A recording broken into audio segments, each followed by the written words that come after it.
금융위원회 2022년 업무계획의 대망의 마지막 편입니다. 이번 편에서는 금융선진화를 위한 디지털 샌드박스와 클라우드, 빅테크발 잠재 리스크 관리와 소비자를 보호하기 위한 온라인 설명 의무 이행 가이드라인, 오프라인 금융 서비스 접근성 제고에 대해서 알아보도록 하겠습니다. 정보통신 기술을 기반으로 금융산업의 새로운 패러다임이 불어오면서 이미 해외 주요 선진국에서는 수년 전부터 규제 샌드박스를 도입해 운영하고 있습니다. 규제 샌드박스란 아이들이 자유롭게 뛰어놀 수 있는 안전한 공간인 모래사장과 같이 제한된 공간에 빗대어 일정한 시간, 장소, 규모의 조건 하에 기업들이 아이디어를 내고 새로운 상품과 서비스를 창출할 수 있도록 기존 규제를 일부 면제 혹은 유예하여 테스트를 허용하는 제도를 말하는데요. 포지티브 방식을 기반으로 하는 국내 법령 체계에서 산업 간 융복합이 이루어지는 4차 산업혁명의 신산업의 성장을 저해하고 진입장벽을 높이는 구조적 한계를 지니게 되자 국내에서는 문재인 정부 출범 후 국정과제인 8대 혁신성장 선도사업의 일환으로 핀테크 산업의 활성화를 위한 규제 샌드박스 도입을 추진해 왔습니다. 2019년 4월 처음으로 금융혁신지원특별법이 제정된 이후 185건이 혁신금융서비스로 지정되었고 2021년 11월까지 103건의 서비스가 출시되었습니다. 핀테크 기업, 금융사가 혁신금융서비스 지정을 신청하면 서비스의 혁신성, 소비자 편익, 소비자 보호 방안의 충분성, 금융시장의 안정성에 미치는 영향 등을 심사하여 지정된 혁신금융 서비스는 인가, 영업행위 등의 규제 적용을 최대 4년간 유예 및 면제해 받을 수 있는데요. 2021년 7월 금융혁신지원특별법이 개정되면서 혁신금융사업자는 규제 개선을 요청할 수 있으며 정부가 규제 개선 결정 시 특례 기간을 1년 6개월 추가 연장할 수 있습니다. 또한 샌드박스 내에서 혁신금융사업자 감독을 통해 소비자 피해, 금융시장 혼란 우려, 피해 발생 등 비상상황 발생 시 혁신금융 서비스를 중지할 수 있으며 소비자 보호 및 위험 관리 방안을 마련하도록 하여 준수 여부를 지속적으로 모니터링 및 지도, 시정할 수 있습니다. 샌드박스의 목적인 금융혁신과 소비자 편익 효과가 검증되면 동 서비스의 시장 안착을 위해서 인허가 절차를 간소화하는 등 법령의 개정이 필요하면 입법화를 추진하여 다양하고 새로운 금융 서비스를 출시하여 새로운 시장을 개척할 수 있도록 지원한다는 게 금융당국의 방침입니다. 금융규제 샌드박스를 통해 혁신 금융 서비스가 금융생활의 편의성을 제고하고 신기술을 기반으로 금융산업을 확장시키고 보이스피싱과 같은 사회적 문제 대응 측면, ESG 경영 확산 등 다양한 책임을 수행하면서 선도적인 금융혁신을 이룩해낼 수 있습니다. 금융당국은 지난 2년간의 성과를 토대로 금융규제 샌드박스 제도에 대한 내실화를 지속하고 지속적으로 현장과 소통하기 위한 찾아가는 금융규제 샌드박스 운영을 통해 관련 업계와 면담을 실시하고 신속하게 지원 방안을 모색하고 규제 개선을 할 수 있도록 적극 지원하겠다고 밝혔습니다. 또한 D-테스트베드와 같은 혁신적인 핀테크 기술 및 아이디어를 실현해볼 해커톤 실시 등 초기 핀테크 기업 및 스타트업을 위한 환경을 구축 의지를 드러냈습니다. 다음은 클라우드입니다. 올해 1월 5일부터 마이데이터 서비스가 본격적으로 개시되면서 금융권의 클라우드 도입이 확산되고 있습니다. 자산의 자체 서버를 두고 메인프레임으로 전산 업무를 운영했던 금융사들은 방대한 마이데이터를 분석 및 활용하기 위해 클라우드 서비스를 도입하기 시작한 것인데요. 특히 핀테크와 빅테크 등 타 산업군에서 금융 서비스의 첨단 기술을 접목해 고객들에게 혁신적인 서비스를 출시하면서 금융시장 내 경쟁에서 우위를 점하고 기존의 서비스를 고도화하기 위해 빅데이터 활용이 용이한 클라우드로 전산 인프라를 옮기는 것입니다. 2019년 1월 금융위원회에서 개정한 전자금융감독 규정에 따라 금융사와 전자금융업자는 클라우드 서비스를 이용하려면 금융감독원의 사전 보고 후 승인을 받아야 하는데요.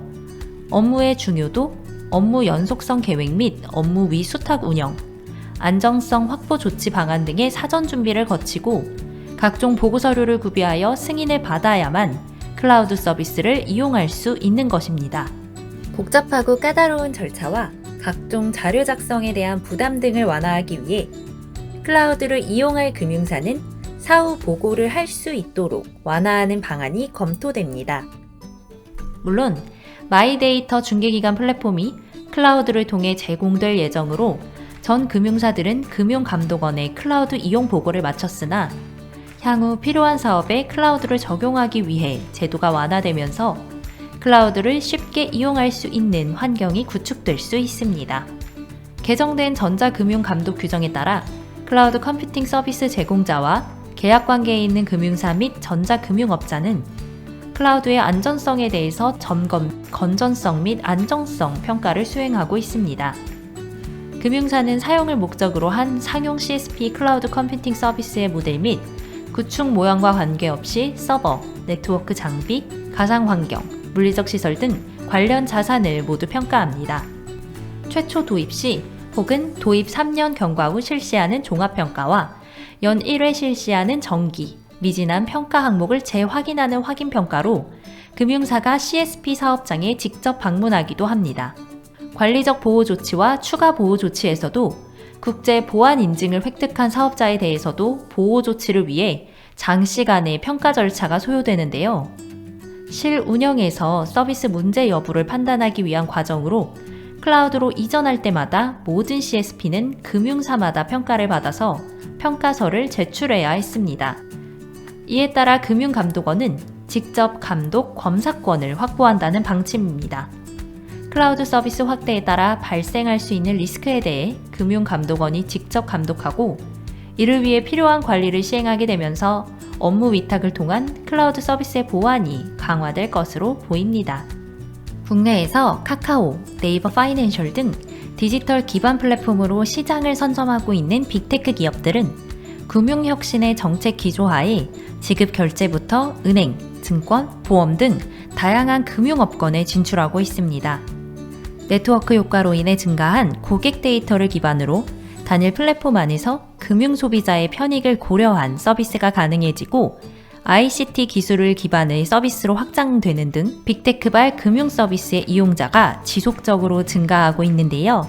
실제로 2천여만 명의 월간 이용자 수를 보유한 카카오페이, 1,600만 명을 보유한 토스뱅크 등 평균 1,000만 명의 MAU를 보유한 빅테크 기업은 ICT 기술과 대형 플랫폼을 기반으로 금융 서비스를 확장해 거대 플랫폼을 선점했습니다.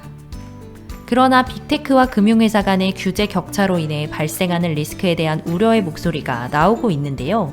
미 연방거래위원회의 위원장인 리나 칸은 2017년 아마존의 반독점 역설이라는 논문에서 플랫폼 기업은 당장의 이익보다 공격적 투자를 통해 기업의 성장을 추구하는 약탈적 가격 전략과 여러 라인의 비즈니스를 통합하여 핵심적인 인프라로 남는 전략을 펼쳐 말 그대로 반독점법을 역이용한다고 보았는데요.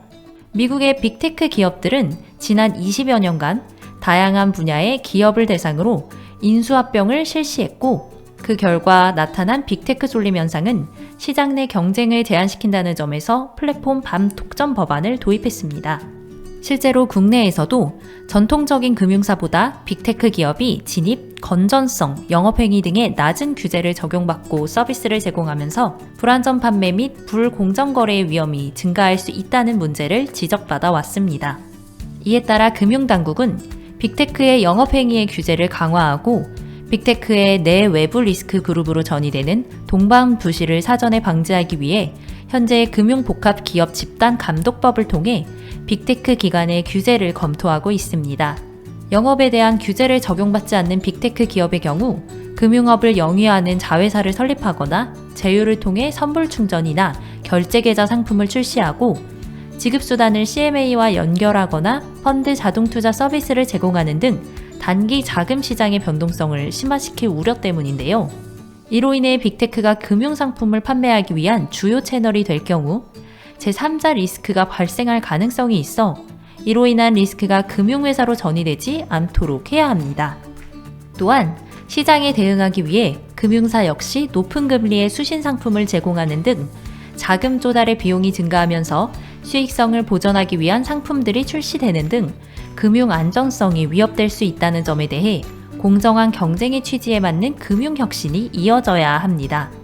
또한 예보 제도나 지급 보증 등 보호 장치가 마련되어 있지 않아 피해를 볼 수 있는 소비자나 향후 개인정보에 대한 프라이버시나 선택권 침해 등 데이터 거버넌스에 대한 우려가 해소될 수 있도록 관리 방안이 제시될 수 있도록 이해 관계자 간 협의를 통한 빅테크발 잠재 리스크 점검 및 관리 방안이 필요한 시점입니다. 2021년 9월 금융소비자의 권리와 불안전 판매에 대한 처벌을 강화하는 내용이 담겨 있는 금융소비자보호법, 이른바 금소법이 전면 시행됐습니다.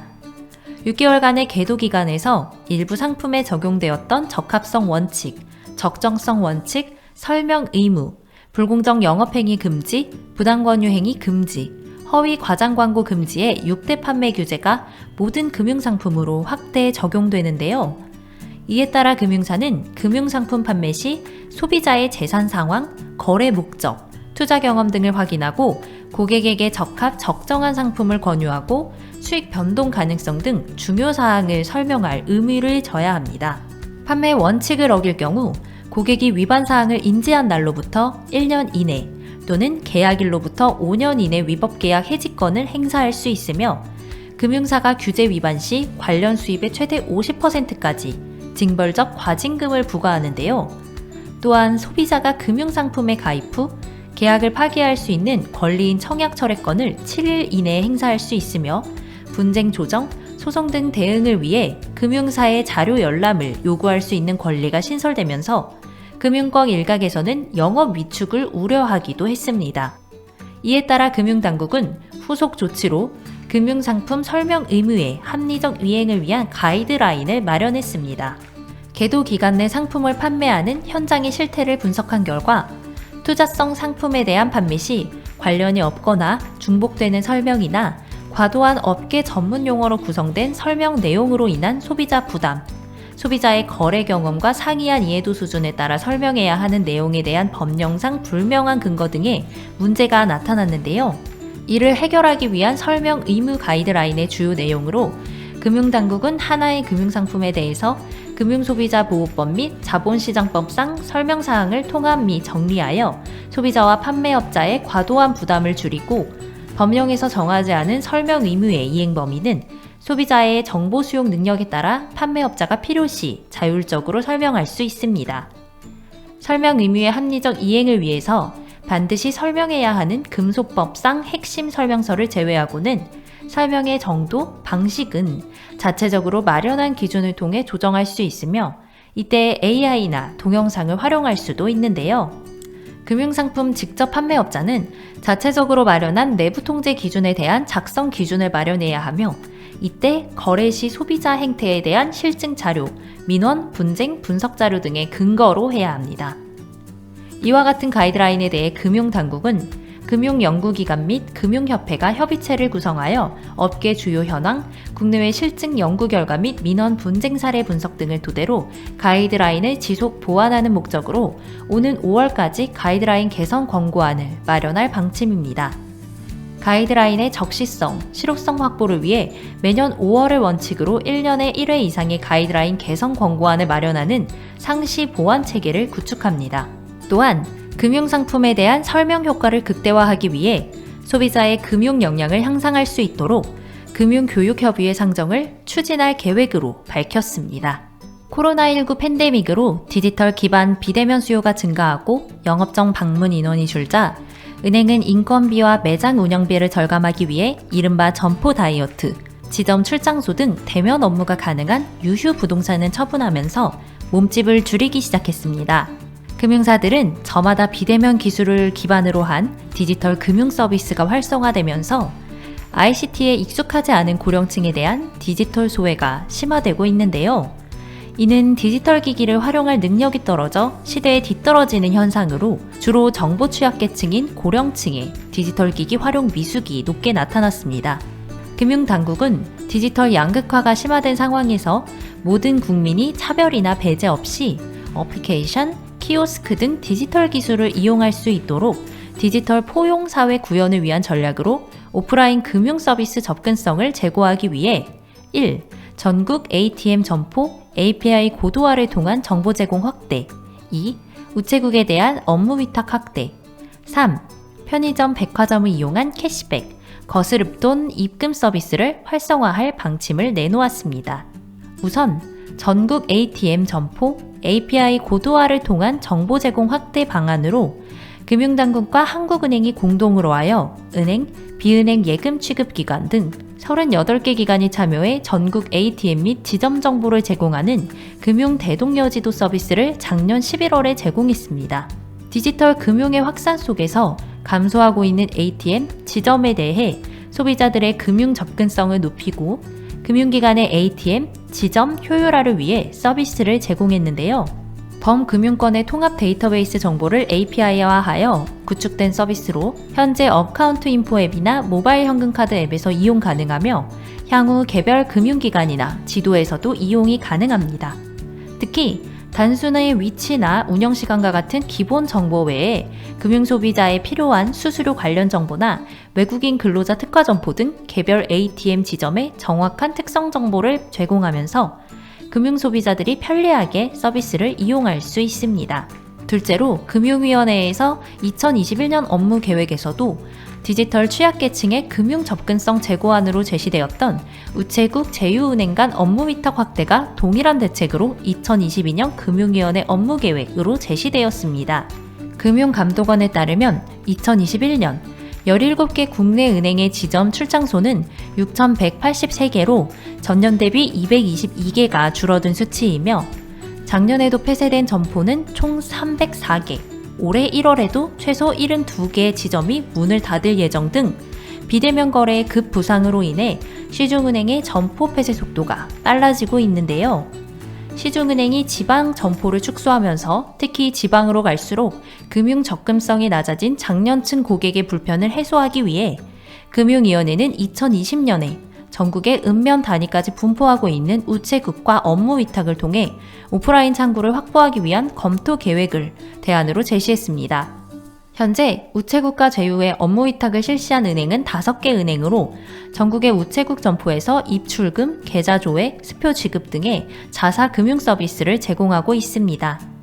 그러나 우정사업본부에 따르면 은행 업무 위탁이 가능한 직역 우체국이 오는 2023년까지 축소 대상이며 금융기관의 업무 위탁 등에 관한 규정 제3조에 따르면 대출 보증, 계좌 개설 해지 등 금융업의 본질적 요소를 포함하는 업무 위탁은 금지되어 있어 업무 위탁에 대한 차질이 빚어지고 있습니다. 또한 은행 업무와 관련해서 발생되는 민원을 우체국이 해결해야 하거나 점포가 부족한 곳에 선별적 제휴를 맺고 싶은 은행과 우정산업본부 간의 입장 차이로 인해 추진되지 못하고 있는데요. 그러나 대도시 쏠림 현상, 초고령화 시대에 진입하면서 원거리 고객 및 디지털 취약계층을 위해 우체국 창구에서 은행 업무 허용을 위한 규정이 확대되거나 책임 소재, 거래 안정성 등을 보장할 수 있도록 실효성 있는 정책 마련이 우선적으로 되어야 합니다. 셋째로 편의점, 백화점을 이용한 캐시백, 거스름돈 입금 서비스를 활성화로 오프라인 금융 서비스 접근성 제고를 위한 전략이 제시됐습니다. 화폐 발행 지출 및 관리 비용이 많이 소요되고 불편한 동전 등의 현금 결제의 비중이 줄어들면서 편의점과 백화점에서 계좌이체, 선불카드 방식의 전자결제 시스템의 발전 및 활성화하는 방침입니다. 한국은행은 현금 발행 및 유통에 따르는 사회적 비용을 감축하고 금융 소비자의 편의를 제고하기 위해 2016년부터 시행한 동전 없는 사회 2단계 시범사업의 일환으로 유통업체 매장과 가맹점에서 현금과 상품권으로 물건 계산 시 생긴 잔돈을 이용자의 은행 계좌로 입금해주는 서비스인데요. 현재 12개 금융기관과 협업하여 미니스톱, 이마트24, 현대백화점 등에서 거스름돈 계좌 입금 서비스를 제공하고 있으며 은행 간 업무 처리를 위한 전산 시스템은 금융결제원이 담당하고 있습니다. 거스름돈 입금 서비스는 실물카드나 QR코드를 이용해서 계좌로 입금할 수 있으며 1회 최대 1만원까지 적립 가능하고 1인 기준으로 10만원까지 적립할 수 있습니다. 지금까지 금융위원회에서 제시한 2022년 업무계획에 대해서 총 4편을 통해서 알아보았는데요. ICT 기술 기반으로 본격적으로 금융 플랫폼 시장을 선점하고 있는 빅테크, 핀테크와 디지털 역량을 강화하고 종합 금융 플랫폼으로 진화하고 있는 금융사 간 협의를 통한 공정한 경쟁을 토대로 무한한 성장이 지속될 수 있기를 기대해보는 동시에 편리한 금융 서비스를 이용하는 고객 외에도 소외되는 고객이 발생되지 않도록 적절한 대응 방안이 지속적으로 마련되기를 기대해 봅니다. 이번 영상이 마음에 드셨다면 구독과 좋아요 꼭 눌러주세요.